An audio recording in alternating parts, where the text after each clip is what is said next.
paperclip is where tempers run hot, fenders get folded, and every lap feels like a fist fight in a phone booth. It's tight, it's flat, and it's unforgiving. It's a place where drivers don't just race each other, they move each other. Beating and banging isn't a possibility here.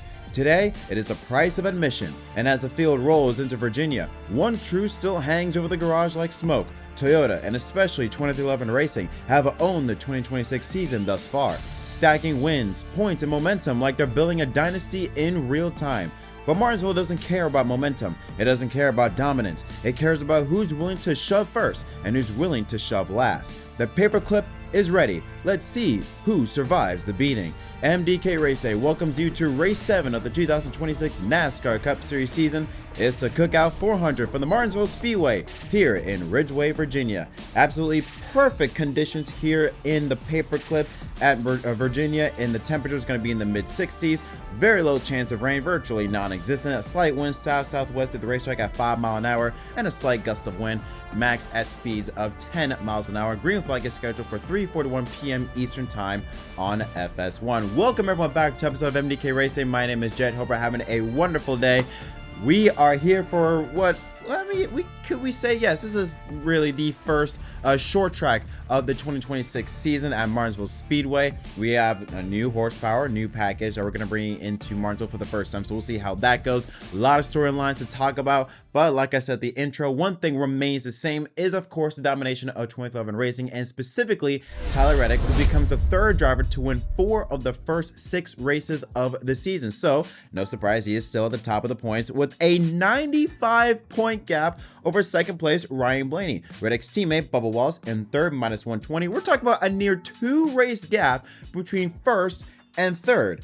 Unreal. Fourth is still Denny Hamlin as well as Chase Elliott. Byron and Busch are each up 2 spots, 6th and 7th. Christopher Bell loses 2 spots in 8th. Brad Keselowski, that leg injury, not stopping his momentum, up 3 spots to now get into the top 10. Larson falls 3 spots to 10th. Ty Gibbs in 11th, Ryan Preece in 12th. Carson Hocevar and his teammate Daniel Suarez 13th and 14th. Suarez now back in the chase. Shane Van Gisbergen in 15th, and Joe Logano with his abysmal performance last Sunday at Darlington in the low 30s. He now loses 5 spots, was the biggest loser of the entire field on Sunday, falls to 16th, tie with Michael McDowell in the final spot in the chase. Michael McDowell in 17th, Allmendinger, Smith, and Chastain remain 18th, 19th, and 20th. Austin Cindric, the biggest mover with his top 5 run, up 9 positions in 21st. Chase Briscoe up 4 spots in 22nd, and Kyle Busch in 23rd, 219 points behind leader Tyler Reddick and 33 points below the cut line. Busch, the official beer of NASCAR and proud sponsor of the Busch Light Polo Award, given to the fastest driver at each NASCAR Cup Series event. Busch Light congratulates Denny Hamlin for his 49th career Cup Series pole and his 728th career start. It's his 5th pole at Martinsville and his first since the championship race at Phoenix last November with a speed of 98.241 miles per hour. Since 2020, Busch Beer has invested more than $50 million in being a premier sponsor of the NASCAR Cup Series. And now let's take a look at the starting lineup for the 2026 Cookout 400 for the Martinsville Speedway. 5-time Martinsville winner Denny Hamlin starting alongside the 3-time Martinsville winner William Byron, including dominating performance here last fall, leading 308 of the 500 laps. Road 2, an excellent performance and qualifying for the number 21 Wood Brothers Ford of Josh Berry, who has won an Xfinity race here at Martinsville. So alongside Ty Gibbs, another driver who has won in the O'Reilly Parts Series, I should say, here at Martinsville in the 54 ride. Road 3, Shane Van Gisbergen, an excellent 5th place starting position for him, starting alongside Austin Cindric. Carson Hocevar in the 77, starting alongside Tyler Reddick in the 45, and round at the top 10 are former Martinsville winners Joe Logano trying to hopefully rebound from his performance last Sunday, and Chase Elliott, who won here in the fall of 2020. Row 6 has Christopher Bell in the number 20 car, another former winner here at Martinsville, starting alongside Ryan Blaney, who has won 2 of the last 3 Martinsville fall races. Row 7 has Kyle Larson, the 2023 spring Martinsville winner, starting alongside Zane Smith in the 38 car. Row 8 has Bubba Wallace, who has a strong performance here in the past, starting alongside Chris Buescher. Ryan Preece, Busch's teammate, starting alongside Ross Chastain. And right at the top top 20 is Eric Jones in the 43 and Michael McDowell in the 71. Justin Allgaier back driving the number 48 car, subbing for the injured Alex Bowman, starting alongside Daniel Suarez. Probably this is believe his worst starting position so far for Spire Motorsports. I could be wrong about that, but row 12 is Brad Keselowski, a former Martinsville winner, starting alongside Cole Custer. Row 13 has Connor Zilic in his first career short track start in the Cup Series, starting alongside Riley Herbst in the 35. Chase Briscoe, another bad qualifying performance, starting in 27th place alongside AJ Allmendinger. Todd Gillen and Austin Dillon make up row 30. Look at the final 4 rows: Noah Gragson, John Nemechek, Ricky Stenhouse Jr., and Kyle Busch starting 34th. Just absolutely god-awful performance, not just by him, but the entire RCR crew. Row 18, Cody Ware and Ty Dillon and Austin Hill, I should say, starting in last, rounding out the 37-car field. And now it's time for the odds to win here at Martinsville for the Cookout 400. No surprise that the pole sitter and the 5-time winner, Denny Hamlin, is at the best odds at plus 370. Blaney at 400, Chase Elliott at 650. Kind of surprised to see him this high up in the odds order. Kyle Larson at 700, Byron at 850 alongside Joe Logano.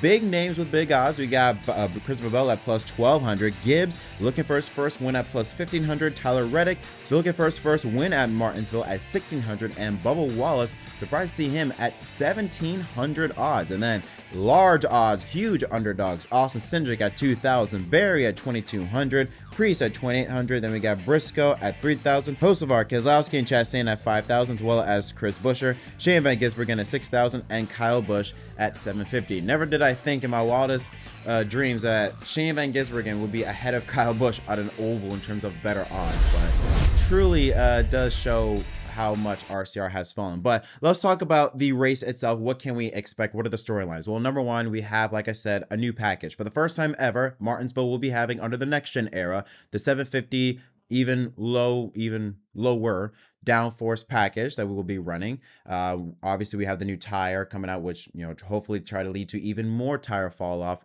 for Martinsville, because Martinsville has made some progressions. We've seen every single year we've gone back with this next gen car, we've seen tire fall off getting better and better and better. We will see how this happens here today, if we would see the same type of fall off that what we saw at Darlington last Sunday, or anything close resembling to that, because the practice charts resembled a little bit of fall off, but not too much fall off. It kind of was just okay. So more than likely, track position and staying up front will be key. Do not take yourself out of contention. Don't do anything on pit road that could take yourself out of contention, because you will pay, because I do believe it will be very tough to get back up towards front. As for the drivers and teams to watch out for, the first thing that comes to mind is Hendrick Motorsports. This is the longest winless streak that they have ever had to start a season since 2019. That was when they went to victory lane at race 10 at Talladega, thanks to Chase Elliott. Obviously, they're still learning the new body with the Chevrolet ZL1 performance package, whatever you want to call it. They're still learning this new car, this new body. And also you have to look at one of the drivers, that being Kyle Larson, trying to look back into getting into victory lane. Despite him being the defending champion, he is riding a near 30 race winless streak. The last time Kyle Larson went to victory lane, you have to go back to race 12 in 2025 at Kansas. And we're now what? Race 6, race 7, race 8 into the season. I mean, we are getting close to a 1-year winless gap for Kyle Larson. Luckily, he is going to a track where he does have a lot of success. Not to mention winning in April of 2023, but in the last 7 Martinsville races, he has finished inside the top 5 in 6 of them. So he's extremely consistent. In fact, you could argue all the Hendrick drivers extremely consistent at Martinsville. We mentioned William Byron, a 3-time Martinsville winner, won 3 of the last 8 races, including dominating last fall. Even Chase Elliott, who we haven't talked about much really this season. He hasn't been the one to kind of steal the spotlight so far at Hendrick so far in the last couple of years, but he does have a really good solid record at Martinsville. He has finished 4th or better in the last 4 races. So all 3 Hendrick cars, the 5, the 24, and the 9, are extremely consistent, and all 3 are starting in the top 10. So when you throw that factor into play, you know how much success that Hendrick Motorsports has in Martinsville. They all 3 have really fast cars, or really fast on the long run. Specifically, Larson was really fast in the 20, 25, and 30 lap averages.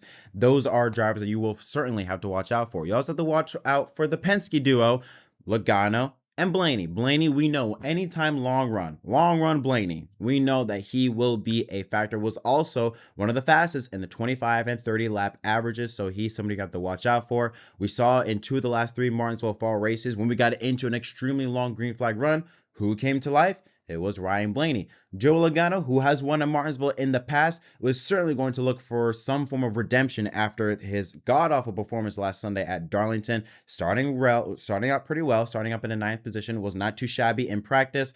I think that he will rebound and have give the Hendrick drivers, who I believe will be the main theme of the story here today, he will give them a fight for the win. And there are some other notables. You look at Shane Van Gisbergen starting in 5th place. How will he do as he continues to improve on the ovals? Chase Briscoe. I mean, Chase Briscoe has always been playing catch-up mode in 2026, starting off poor and then having to dig themselves out of a hole in order to get back up towards the front. Starting 27th place here today. Again, another situation of them starting poorly, and they're having to dig their way out of a hole in order to get back up towards the front. And at a place like Martinsville, with the track position, I feel like it's going to be very important. That's going to be very difficult, I think, for the 19 team to do in order to get some stage points, in order to get back up towards the front, unless they do some very wild pit strategy. And then, of course, not to mention, look at the Toyota drivers. You have to look at Denny Hamlin, the 5-time Martinsville winner. He is for sure going to be a factor in this race. He is the defending race winner here, who won here last spring. You also have to look at one of his drivers, Bubba Wallace, who also has a pretty good record here at Martinsville, starting a bit further back around mid-pack,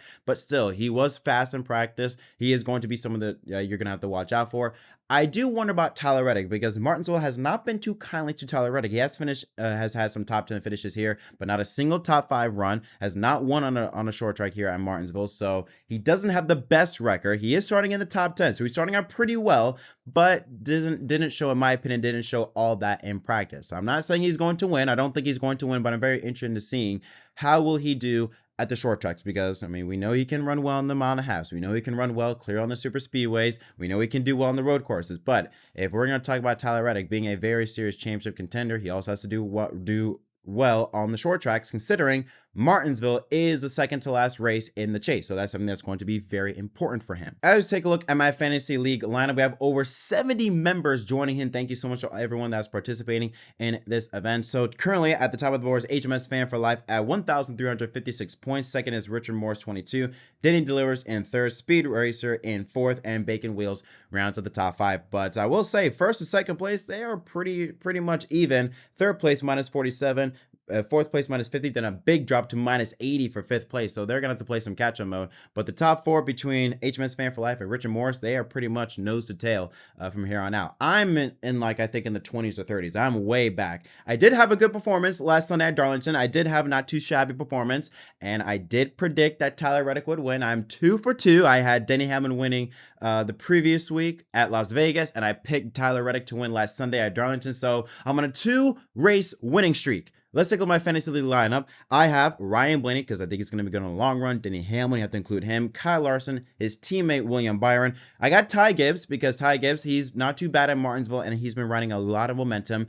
And I got Josh Berry. Josh Berry is a really good short track racer. His history has been well established. He's a former winner here at Martinsville in the O'Reilly Series. Qualified in 3rd today. Not too bad in practice. Shows some good speed. I got him in my garage. But the driver that I'm going to hopefully continue my winning streak 3 in a row, I have the driver that I believe will end Hendrick's winless streak, and he's going to end his own winless streak. I have Kyle Larson winning at Martinsville. Like I said, was one of the fastest, especially on the long run. This is going to be a race where long run is key. He was one of the fastest, and I feel like he is due for a win. So I have Kyle Larson winning at Martinsville to take home his 2nd win of his career at the track, and to go back to victory lane for the first time in nearly a year. But those are my thoughts. What do you think is going to happen here at Martinsville? Let me know in the comment section down below. As always, don't forget to leave a like and subscribe for more content. Until next time, my name is Jeff from MDK. Thank you so much for watching, and I'll see y'all next time.